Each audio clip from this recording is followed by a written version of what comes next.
अस्सलामुअलैकुम दोस्तों, क्या हाल चाल है। बात करेंगे जी ओमान में जो लेटेस्ट वेदर अलर्ट जारी किया गया है उसके मतलब और कुछ पाकिस्तान के मतलब भी, क्योंकि वहाँ पर भी सियासी सरगर्मी जो है अरूज पर है। आज 17 जुलाई 2022 और इतवार का दिन है, तो पाकिस्तान में इलेक्शन डे है, पोलिंग हो रही है।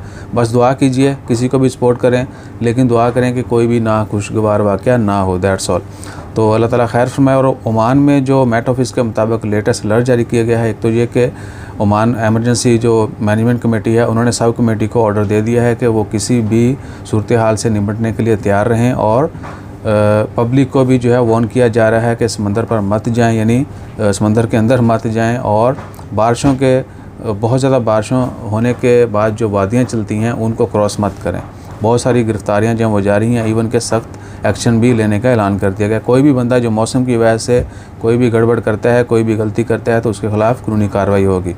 और मेट ऑफिस के मुताबिक ये भी कि अब एक तो पहले जो समुद्री तूफ़ान का डायरेक्ट जो है इम्पैक्ट वो इंडिया के ऊपर पड़ना है, लेकिन अब उसकी डायरेक्शन चेंज हो रही है और इंडिया के अलावा पाकिस्तान और ईरान के ऊपर भी जो है उसका असर पड़ सकता है। बाकी अल्लाह ताला की ज़ात बेहतर जानती है। हमेशा दुआ करें कि हर कोई जो है वो खुश रहे और महफूज रहे। तो इंडिया पाकिस्तान और